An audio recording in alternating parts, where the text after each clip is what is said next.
4 October তাদের দুজনের প্রথম দেখা হলো। তখন বিকেল ঘনিয়ে আসছে, বাতাসে শীতের আমেজ।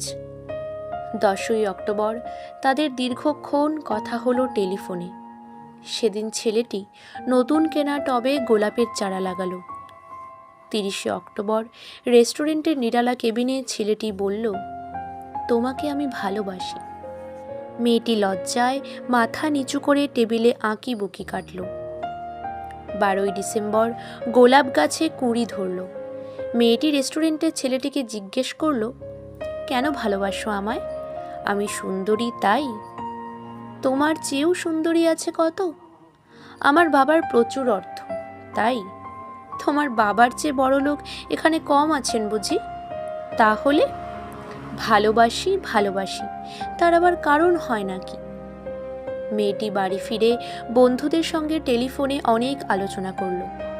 সবাই এক বাক্যে বুঝিয়ে দিল, ভালো যখন বাসে তখন একটা কিছু কারণ তো আছে বটেই, সেটা না বুঝে বেশি এগোস না। 3 জানুয়ারি মেয়েটি বলল, আমার কাছে কি চাও? কই, চাইনি তো কিছু।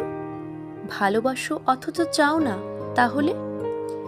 না চাহিলে যারে পাওয়া যায়।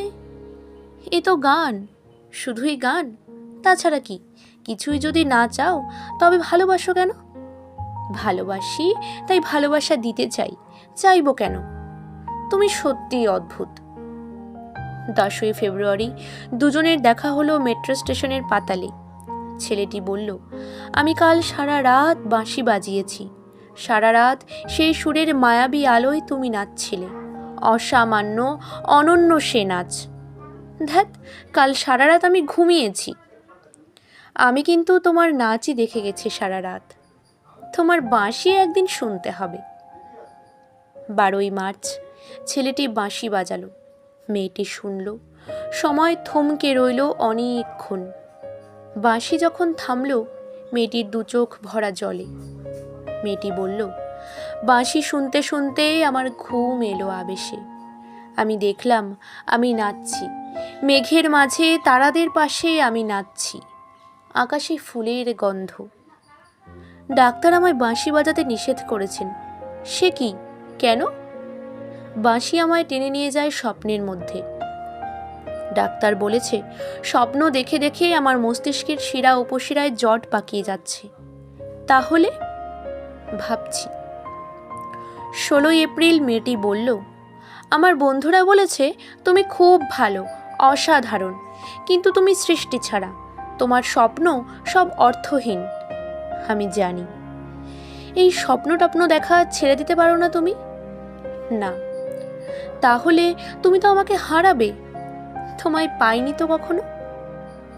5 মে ছেলেটির মস্তিষ্কে অপারেশন হলো। একটু সুস্থ হতে মেয়েটি এসে বলল, ভালো আছো তো? এখন আর স্বপ্ন টপ্ন দেখছো না তো? দেখছি, আরো সুন্দর সব স্বপ্ন। তাহলে তো দেখছি অপারেশনটা আদৌ সফল হয়নি। বাড়ি ফিরে বন্ধুদের ফোন করলো মেয়েটি। বন্ধুরা এক বাক্যে বলল, বাঁশি বাজানো, স্বপ্ন দেখা সবই ব্যাকডেটেড, সৃষ্টি ছাড়া। তুই আর লোক পেলি না? তুই এত রূপসী, তোর এত উজ্জ্বল প্রসপেক্ট। ভালো যদি চাস তাহলে শিগগির বিয়ে করে ফেল তোর দাদার সেই বন্ধুকে। উনি তো শুনলাম কানাডাতে সেটেল করবেন। 7 জুলাই মেয়েটি আবার জিজ্ঞেস করলো, তুমি সত্যিই কি চাও বলো তো?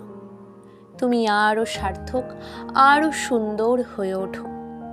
ব্যাস, আর কিচ্ছু না? আর চাই স্বপ্ন দেখতে। ও, স্বপ্ন তাহলে তুমি ছাড়তে পারবে না? না। তাহলে থাকো তুমি তোমার স্বপ্ন নিয়ে। 12 আগস্ট গোলাপ গাছে ফুল ফুটল অনেক।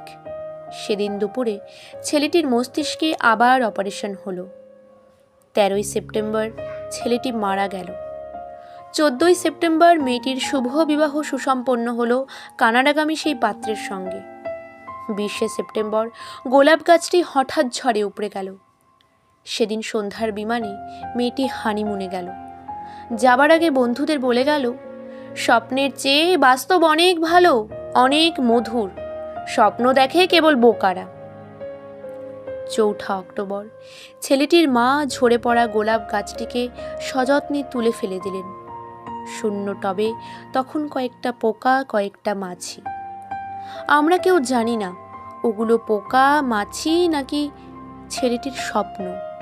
আমরা ঠিক জানি না, আমরা কেউই জানি না।